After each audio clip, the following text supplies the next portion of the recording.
Welcome back, scholars. Today we're going to be studying the work of American poet E. E. Cummings. A lot of times when you see his writing, his name will appear in all lowercase, and here's Mr. Cummings himself. Cummings' literary career began in the 1920s with a prose account of his time in a French prison camp during World War I. He and a friend had joined the French Ambulance Corps, gotten in trouble over their letters home that had been critical of the bureaucracy, and this got the French really mad. They didn't have a lot of sense of humor about that, and so they locked him up.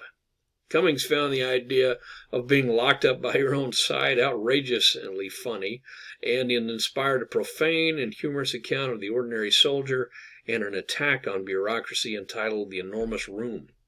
He was born in Cambridge, Massachusetts. His father was a minister and teacher at Harvard University, where Cummings got his master's and started writing poetry there as a student. He published 4 volumes of poetry in the late 1920s and a collected work in the late 30s. So today we're going to look at a couple of his poems. The first of these being Buffalo Bill's Defunct. Okay, this is probably my favorite E. E. Cummings poem here.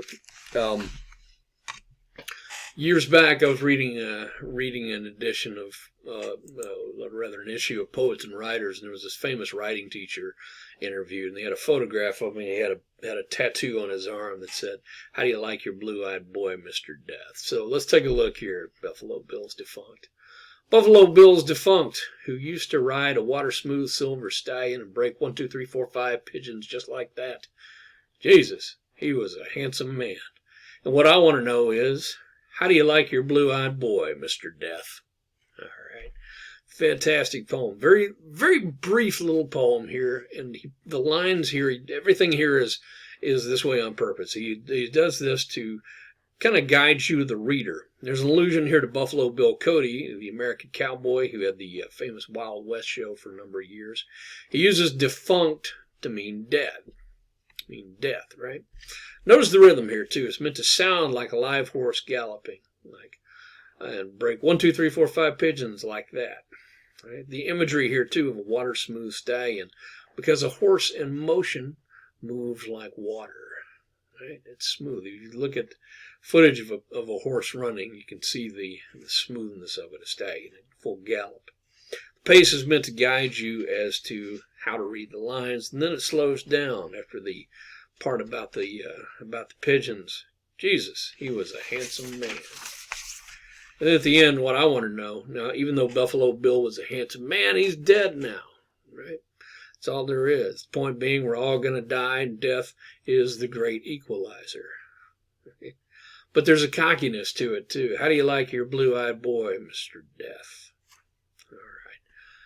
Honestly, this poem, I love this poem. It still leaves me kind of scratching my head from time to time. I'm not entirely sure what to make of it, but it's a fascinating little piece, and it's uniquely American in its scope, too.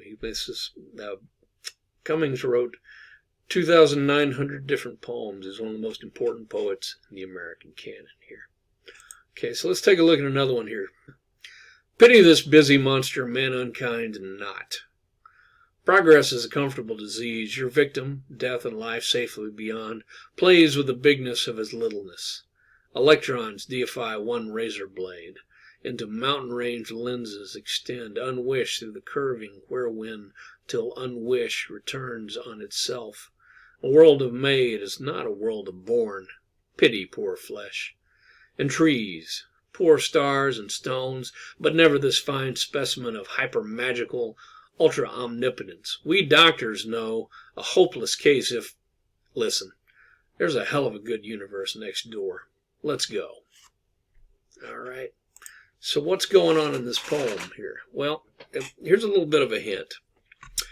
It was written near the end of World War II. Right? And so he describes mankind, or man unkind here, so he plays with that, as a busy monster. And given that we had just unleashed the most horrifying genie from the most horrifying bottle possible in the guise of the atomic bomb and dropped it over 2 cities in Japan, you could see where Cummings was feeling maybe a little bit cynical about mankind and a little about human beings. So let's take it stanza by stanza here. We are not to pity mankind. Notice the way Here, pity this busy monster, man unkind, not. The space here is meant to make you pause, and that pause builds tension here. Right? He says, we're destroying, in stanza 2, he says, essentially, we're destroying ourselves and our world slowly and comfortably. Right? Progress is a comfortable disease. Your victim, death and life safely beyond. We're not really considering all this. It's beyond our notice, beyond what we think. Progress is a comfortable disease. We're building all these things that make us more comfortable, make life easier and more tolerable, and yet it's kind of killing us, right? Like all the plastics that we're producing and we can't seem to get rid of, just kind of wind up going back into the environment, or pollution and that sort of thing. Okay, so your victim plays with the bigness of his littleness, right? We are small creatures, and yet we create such huge things. We have such a big impact. Electrons deify one razor blade into a mountain range. Limbs extend unwished through curving where when until unwished returns on itself. Right? So we get a sense of like a Morbius strip here. Right? We make things. We make big things out of little things, and we wish we could undo them, curving whirlwind until it turns back on itself. He says, a world of made is not a world of born. Things we create are unnatural. We're messing up the natural world. Pity poor flesh. That's us. Or the other living creatures on the planet. And trees. Poor stars and stones, but never this fine specimen of hyper-magical ultra-omnipotence. Never pity us. He refers to us as a specimen of hyper-magical ultra-omnipotence. We're everywhere, right? We doctors know, and it's a note here. He says, look, he introduces a doctor. Perhaps doctors are people who, not just people with medical degrees, but people who have a sense of things, who understand the sickness of the world. We know a hopeless case if, and then he cuts him off, right? In this last stanza, excuse me, the voice of the poem interrupts itself. And he says, he finishes the doctor's thought, mankind is a hopeless case, can't be saved. Just then, the voice in the poem interferes with itself, interrupts itself, and he says, there's a hell of a good universe next door. Let's go. So what he's saying is, you know what? We're done here. We're maybe beyond saving. Let's try again right over here. There's something else better beyond it. It's the best we can do, the best we can hope for. And considering what we had gone through in World War II and all the horrors and the destruction and the loss of life, it's hard to argue with them, really.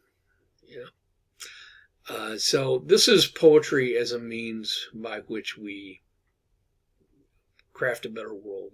This is the poet as a sufferer for the world, a warning voice to fix things before it's too late. Or, maybe it's too late to fix things and we should just get out. Okay? It's meant to shock people and wake them up. So, anyway, hopefully this lecture has made you scratch your head a little bit less with regard to E. Cummings. And this is our poet E. Cummings. I hope you enjoyed the lecture, and I'll see you in the next video.